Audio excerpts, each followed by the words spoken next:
गंगा के किनारे बसा वृंदापुर नामक गांव अपनी धार्मिकता और आध्यात्मिकता के लिए प्रसिद्ध था। इस गांव में हर सुबह मंदिर की घंटियों की मधुर ध्वनि गूंजती, वेद मंत्रों का उच्चारण होता और श्रद्धालु गंगा में स्नान कर भगवान शिव का जलाभिषेक करने जाते।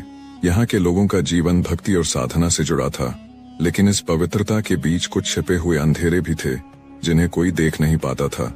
इसी गांव में सुमित्रा नाम की एक विधवा महिला रहती थी, जिसकी सुंदरता और सादगी की चर्चा पूरे गांव में होती। उसकी बड़ी बड़ी आंखों में अनकही कहानियां बसी थीं और उसकी लंबी चोटी उसकी गरिमा का प्रतीक थी। परंतु उसके चेहरे की शांति के पीछे एक गहरा दर्द था। कुछ वर्षों पहले एक दुर्घटना में उसके पति का निधन हो गया था और तब से उसकी जिंदगी एक अंधकारमय गुफा में कैद हो गई थी। वह दिन भर अपने घर के कामों में व्यस्त रहती, लेकिन अंदर से खोखली हो चुकी थी। मंदिर में जब औरतें हंसी ठिठोली करती, वह चुपचाप शिवलिंग को निहारती रहती। उसकी आंखों में एक टीस थी जिसे शायद ही कोई समझ पाता।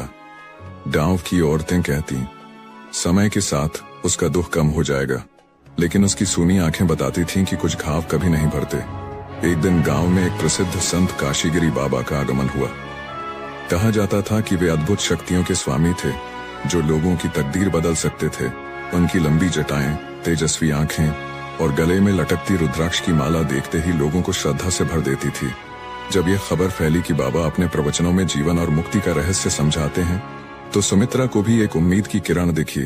वह वर्षों से अपने दुख के बोझ से दबी थी। शायद बाबा उसे इस पीड़ा से मुक्त कर सकते थे। अब सुमित्रा प्रतिदिन मंदिर जाती, जहां बाबा प्रवचन देते। बाबा कहते, दुख एक भ्रम है, आत्मा की शक्ति को पहचानो, तभी सच्ची मुक्ति मिलेगी। उनके शब्द उसके दिल में उतरते चले गए। एक दिन बाबा ने सुमित्रा को अपनी कुटिया में बुलाया।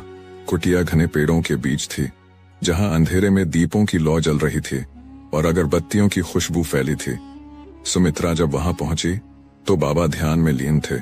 उन्होंने धीरे से आंखें खोली और गहरी आवाज में कहा, बेटी, तुम्हारा चेहरा बताता है कि तुम भीतर से टूटी हुई हो, लेकिन मैं तुम्हें मुक्ति का मार्ग दिखा सकता हूँ। सुमित्रा ने धीरे से सिर झुका लिया और कहा, बाबा, मैं इस दर्द से आजाद होना चाहती हूँ। बाबा ने मुस्कुराकर कहा, तो फिर तुम तैयार हो, मुक्ति के लिए समर्पण आवश्यक है। उस रात के बाद सुमित्रा बाबा की कुटिया में रोज जाने लगी। वहां रहस्यमयी मंत्र गूंजते, दीपक की मंद रोशनी में एक अजीब सा आकर्षण होता। बाबा उसे साधना के गूढ़ रहस्यों में ले जाने लगे।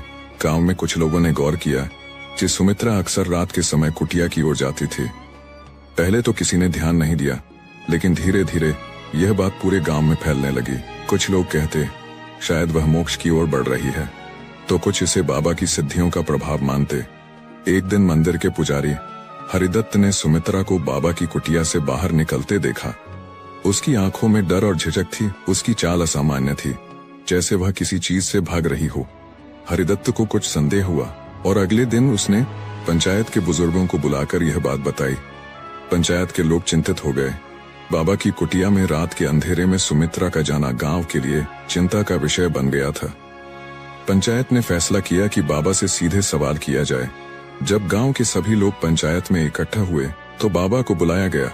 बुजुर्गों ने पूछा, बाबा, गांव में चर्चा है कि विधवा सुमित्रा आपकी कुटिया में जाती थी, क्या यह सच है? बाबा मुस्कुराए और शांत स्वर में बोले, मैंने इसे आत्मज्ञान दिया है। आत्मज्ञान की कोई सीमा नहीं होती। लेकिन जब पंचायत ने सुमित्रा से पूछा तो उसकी आंखों में आंसू आ गए। वह कुछ देर चुप रही, फिर कांपती आवाज में बोली, मैंने सोचा था कि मैं मुक्ति के मार्ग पर चल रही हूँ, लेकिन अब मुझे लगने लगा है कि यह सब एक भ्रम था। गांव में सन्नाटा छा गया। अब तक जो लोग बाबा को पूज्य मानते थे, वे भी सशंकित हो उठे। पंचायत ने बाबा को गांव छोड़ने का आदेश दिया। बाबा ने बिना कोई विरोध किए कुटिया खाली कर दी और गांव से चले गए।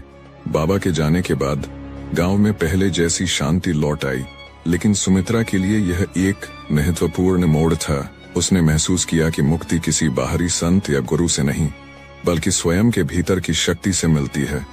उसने अपने जीवन को एक नई दिशा देने का फैसला किया।